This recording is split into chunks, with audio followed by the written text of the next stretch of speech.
How are you? Good to see you. Not that I can actually see you, all I can see is my camera there.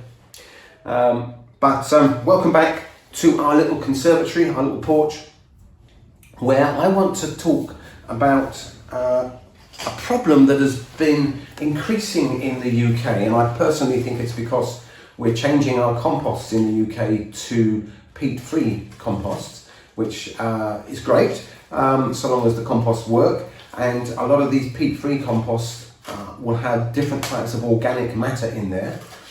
And when we water organic matter, it will encourage fungus gnats or the scarab fly. And so the scarab fly and fungus gnat problem has grown here in the UK over the last kind of 5 years, I would say. I'd seen people online complaining about fungus gnats from other areas of the world where presumably they were already using peat-free compost. So in this video, what I want to do is to look at the one really important way, and very easy way actually, to prevent fungus gnats, and then maybe 3 kind of other preventative ways without using chemicals to control the fungus gnat. So, what do fungus gnats need to survive and to thrive? If we understand that, we can address that issue and deprive them of what they need, and you will not have a problem. To be honest, I've never had a problem with fungus gnats in our houseplants.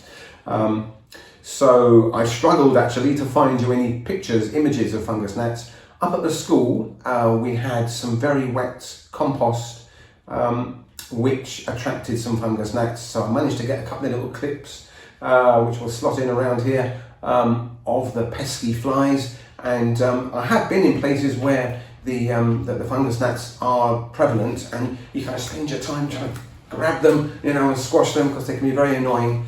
If that's the issue that you've got, let me tell you, it's quite easy 9 times out of 10 to solve the problem. You can have houseplants like me with no fungus gnats. Here's how you do it. Stop watering. That may sound like a strange thing to say, but wet compost with organic matter in it is what fungus gnats need to survive. The grubs themselves very rarely do any damage to the plants. All they're doing is living off the fungus that is growing around the decomposing, damp organic matter. If we can allow the compost in these plants to dry out in between waterings, then that will 9 times out of 10 solve the problem for you. Are you hearing me? This is really important. Don't allow the compost to stay soaking wet. That's what's causing the fungus gnats to thrive. So what do? Well, look, I allow the surface of the compost to dry out. This compost here, I can't really show you, but this compost here looks dry, but actually when I put my tips on the surface, I can feel the dampness in there. It doesn't need any more water. So I'm going to allow that to go a little bit drier until it's dry on the surface, and then I'm going to leave it a few more days, and then I'll give it a little drink. Now, I said a little drink, didn't I? So what I'll do is I'll do a couple of little drops, a little trickle in various points around the pot surface, rather than pouring a load in one spot, which might mean you've got a soaking wet area there and a bone dry area there. Equal distribution.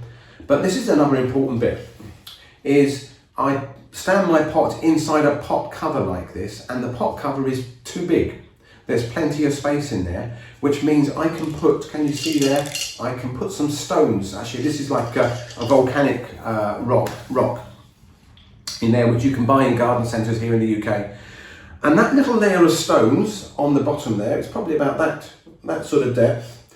That means that the bottom of the pot with the compost in is not sat right at the bottom, because what can happen if you use a pot cover or a saucer is that when you water, the excess water goes to the bottom of the pot or sits in the saucer, and then the bottom of the pot gets soaking wet because it's sat in a puddle. We don't want that, because that'll give you soaking wet compost, which will give you fungus gnats. So this layer of stones means that the bottom of the pot is clear of any moisture, and it can drain normally and allow the compost to dry out normally. There's another little advantage to this, is that any water that does drain out sits in amongst the stones at the bottom there, and gradually evaporates, which gives me humid air around these lovely plants. And these lovely plants generally come from very humid conditions where they love humid air. They don't like central heating, which dries out the air. So by having this kind of layer of stones, little puddle on the bottom, but dry compost here gives us the perfect combination, slightly moist air, but slightly dry compost. If you do that, like me, I don't think you'll have any problems with fungus gnats. Allow the surface of the compost to dry out a little. Check regularly, don't necessarily water regularly. Hope that makes sense. Here's a few other things you can do. I'll show you one before I put the plant down.